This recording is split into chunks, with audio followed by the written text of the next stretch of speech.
this is the second part of really me expressing myself, which, as I've kind of said, is something that I've wanted to do for a long time, but felt held back. And I guess that's been my own fear of not being able to share what I really have always known as truth, my truth, other people's truth, as I see it.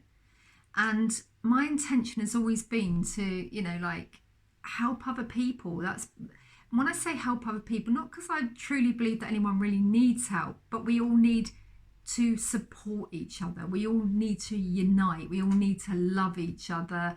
We all need to be kind to each other. We all need to be kind of aware of what the other person is going through without having to change it. So I've spent a lot of my life learning counselling. I did 2 years of counselling, theory and skills, and I was going to be a counsellor, but I found that it was too limiting. It was like you have to just sit with them and, kind of emphasise everything and be empathetic.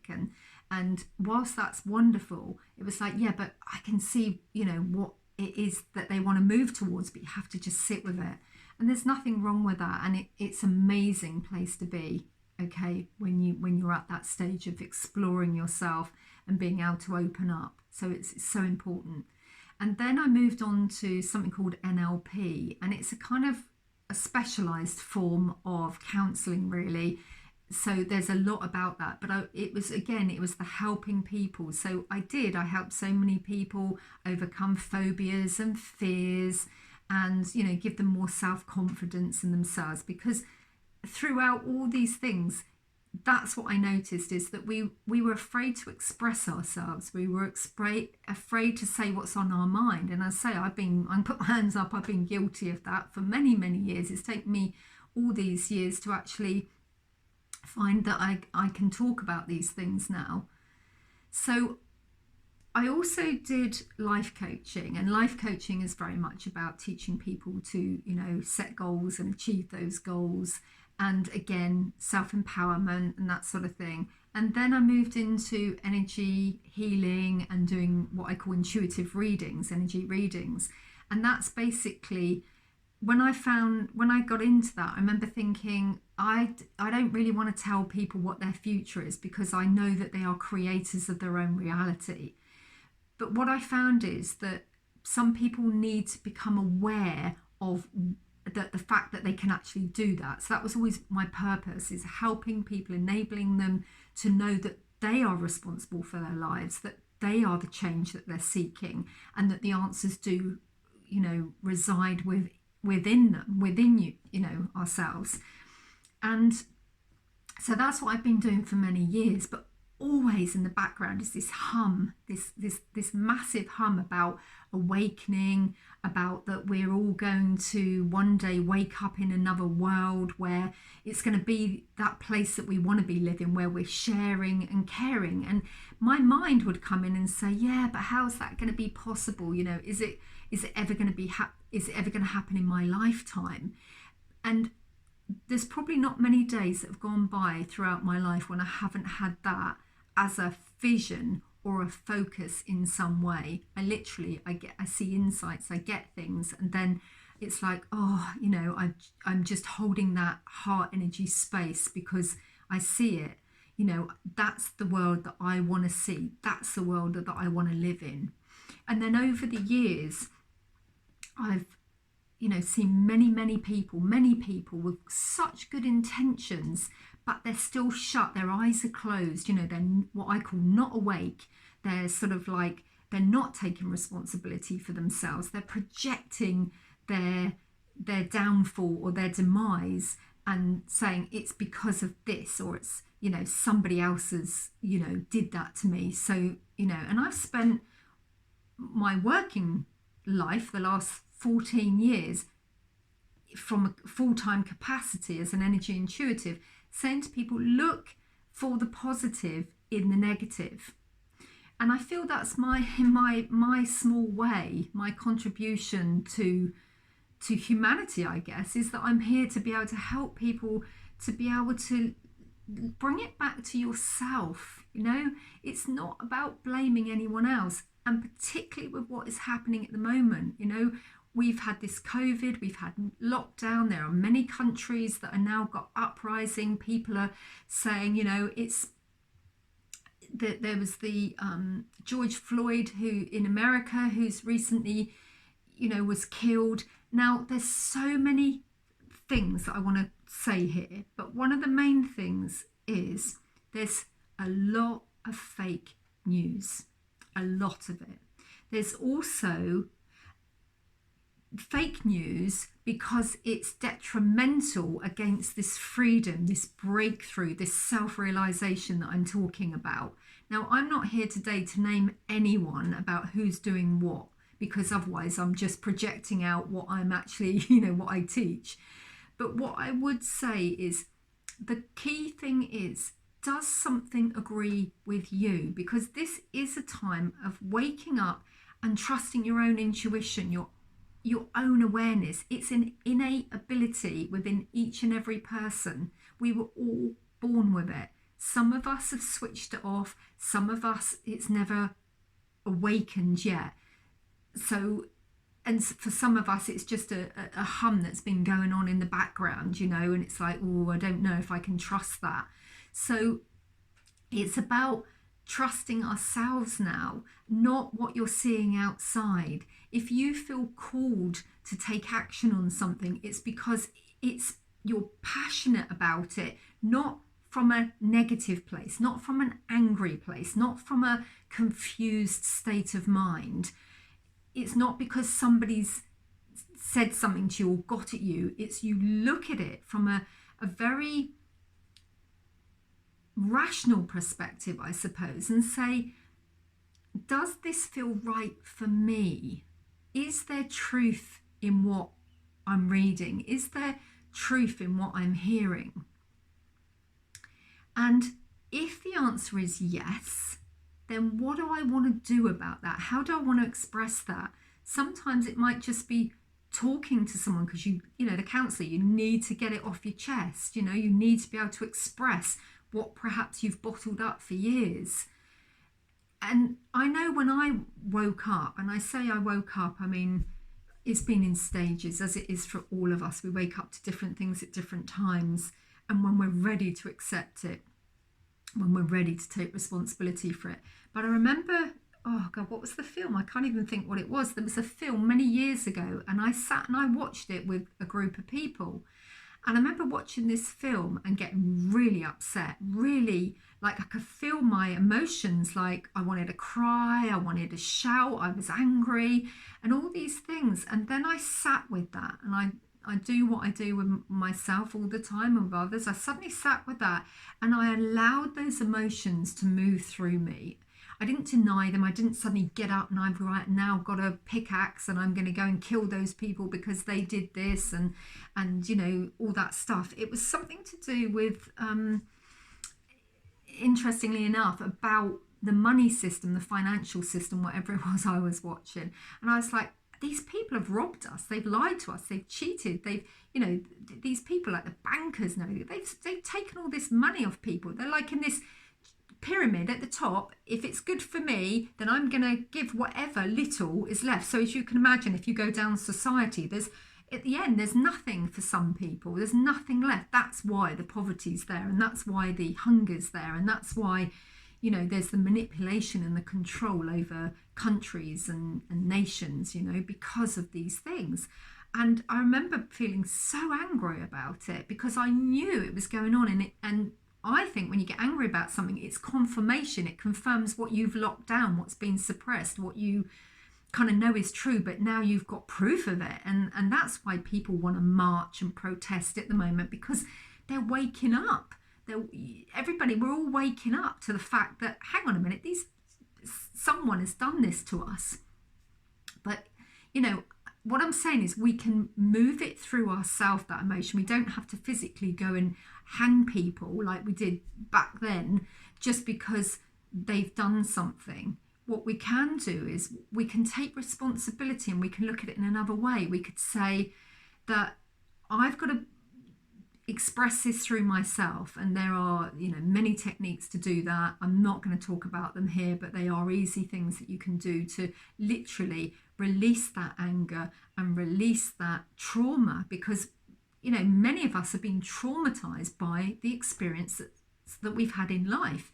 Now, whether those experiences are like real nasty abuse and rape and you know, or people have stolen our money from us, or whatever it is, we could say, oh well, we've got a right to be really angry because that happened to me, and damn right you have. But it's how you deal with it. It's how you deal with those emotions.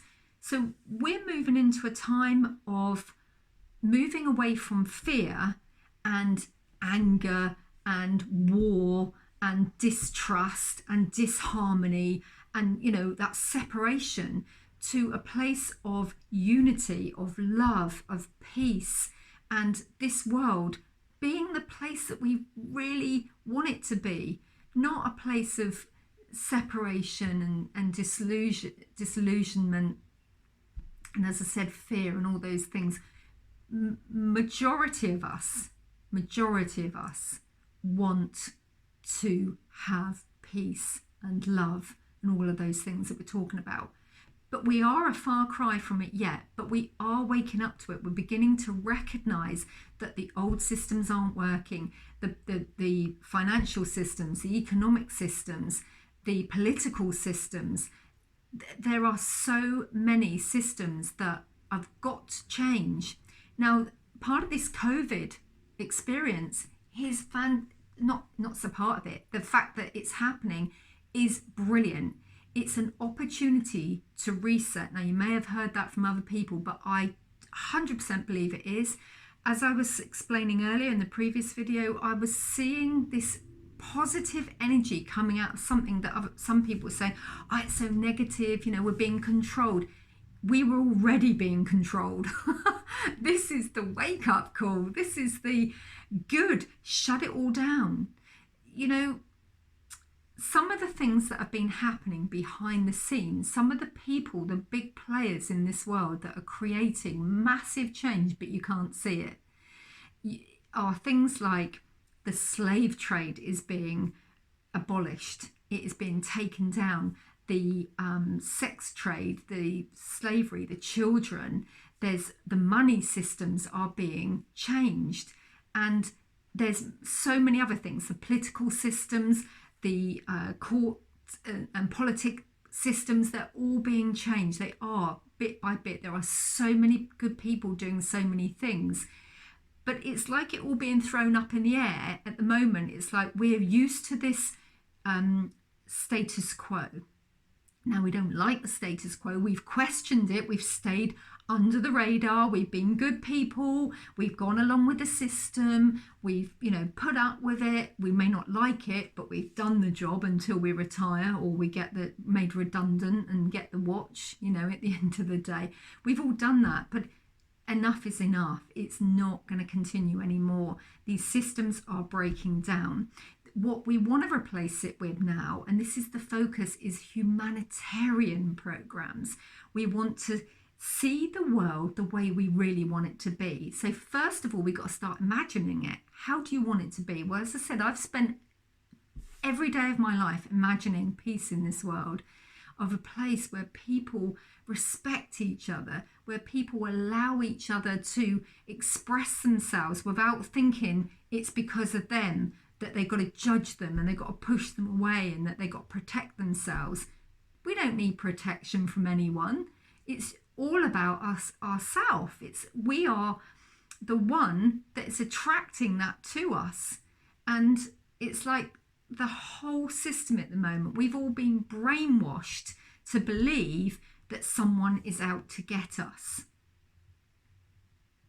Yes, there are people that have been abusing the system, that have set these systems up to create poverty, to create hunger, to create addictions. It's all there. Look around, open your eyes. You know, it really, really is time to wake up right now. And you're going to hear this from so many people. There are so many people on this planet that are here, and that includes all of us, you as well. We're here to find our own truth, to wake up to what is really, really happening and really going on, and say, I doubted it before, but now I'm going to take a moment and think, is that true for me? Yeah, it is true. That doesn't feel right. It doesn't feel right to steal something from somebody else. It doesn't feel right to lie to myself to justify stealing something from someone else. We do it all the time to make ourselves feel better, to feed our egos. And that's what all this programming has been about. It's like feeding the ego. It's like keeping up with the Joneses. And if you haven't got, a big enough dick, then you're not a man enough. It's like all that stuff that's been fed. If you haven't got the latest footwear made by that manufacturer, then you're not good enough. You go to school or you go to college and you're not in our gang. Enough is enough. That has to all stop right now. And it starts with us. It starts with each and every one of us. And as parents and grandparents, we are responsible for teaching our children another way. It's not about the greed. It's not about the how much can we stuff in your faces before you feel sick and get fat and overweight and have no self-esteem and no confidence. That's rampant in our societies. And where's that come from? Big corporations who, we've got to do this and you've got to have that, and we're going to make your life easier for you. No. Look in COVID, okay, just in this COVID situation, shops are closed, okay. The takeaways, the fast food places were all closed. Right, they're opening up again now. But what people were saying, and here in New Zealand I noticed that people were saying that we are not missing it. We're coming together as families. That has been lost, hasn't it? And it's tempting to go back to the takeaways and get back into that old lifestyle. But a lot of people aren't. It has woken up a lot of people enough for them to turn around and say, do you know what? We're enjoying cooking together. We're enjoying that talking together, that quality time together. And there's a place for getting a takeaway. We live in a world where it doesn't have to go away, but there has to be a place in it. There has to be an equal share, not a monopoly on the market and cheap labour because of it and slavery because of it. And that's what happens with our clothes and everything. The profits that some people have made from these things. And don't get me wrong, there's nothing wrong with profits. There's abundance everywhere, but it's time to share it now. It's time for it to be fair, to be equal systems. And I believe that that is what's going to happen. I really do. I feel that people are going to start to recognize that the old systems aren't working. I don't know what they all are, but I sense that they're already set up by a lot of people that they're going to start to come in. There's going to be a new monetary system, and there needs to be. There really does. Debt needs to be wiped clean, and I believe it will be. I've been saying this for a long time. All these things every day as I said, I think of peace on earth, and I think these systems, let's break them down. And I've often said it to my partner, and he'll tell you if he was here. I'm always saying to him, why can't we just wipe all the debt? If these people that have created these systems and create this money, why can't we wipe all this debt? It's a good question, isn't it? Why can't we? Why can't we all start afresh? These nations, these countries that are, keeping these people that are trapped in poverty and starving and haven't got homes and haven't got educations and don't have just resources that everybody should have on this planet. If those things aren't going to happen now, when are they? It's time. It's long overdue. But the beauty is, right now, those things are starting to happen. The changes are coming in. I really can't emphasize that enough. It is going to happen. It makes me want to cry at the thought of it. It really does. And I'm not just being a fantast, what's the word? Fantast? I can't think of the word. It's not just that. Or maybe I was just born that way. But that's the way I want to see it before I leave this planet. I want to see people happier, knowing who they are, trusting their own instincts, doing what feels right for them, being able to speak their truth, their authenticity, because that is ultimately what we're all seeking. We're seeking that authenticity. When I share something with you, it makes me feel good. You can have your say. You can disagree with me. I'm not saying we live in an ideal world where we all go around pussyfooting around each other and saying, oh, you have to agree with me and I'll put a sweet smile on my face. No, that was called the spiritual community. I think there was a lot of mix up with spiritual people, that they felt love and light. And this is where this airy fairy thing about it is, you've got to be love and light. You can't disagree with someone. Well, of course you can. You don't even have to like someone else. It doesn't mean that you hate them either. It just means that you respect each other. There's something about respecting each other. You vote for this party and I vote for that one. You like roses and I like daffodils. All of it is okay, isn't it? Isn't it okay for me to say that I like daffodils but I don't really like roses? As it happens, I do. But am I going to get into a fight with you? Am I going to climb over your garden and dig up your roses because I don't like them? That's what's happened. It's been about control and power, and how can I get back at someone else because I want to achieve, I want to get to the top, I want to be that person in that pyramid that's controlling it all. It's all false structures. They're all falling down. The pyramid's going. We've got some good people in this world. That's why we're all here. We're all here. Nobody, and I've said this before, nobody is going to get left behind. We're all in this together. And there's another aspect to this that I'm going to talk about, but I'm going to talk about that in the third part of this. So I'm going to finish this here now and keep an open mind. Okay, but more importantly, keep an open heart.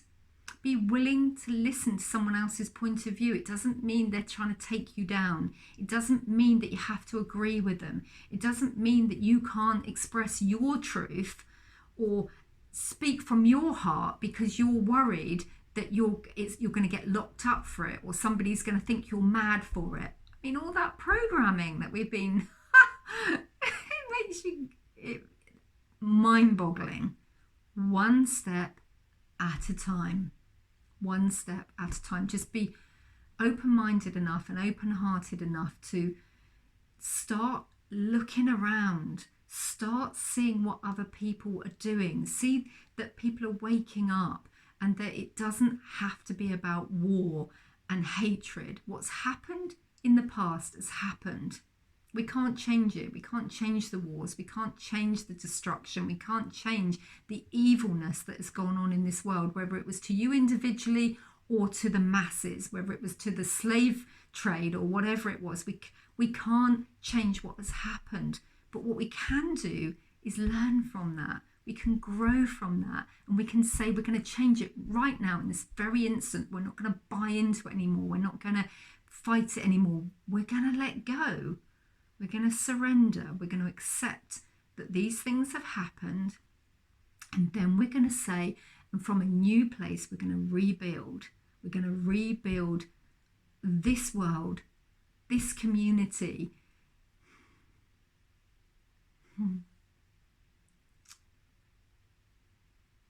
Catch me in part 3.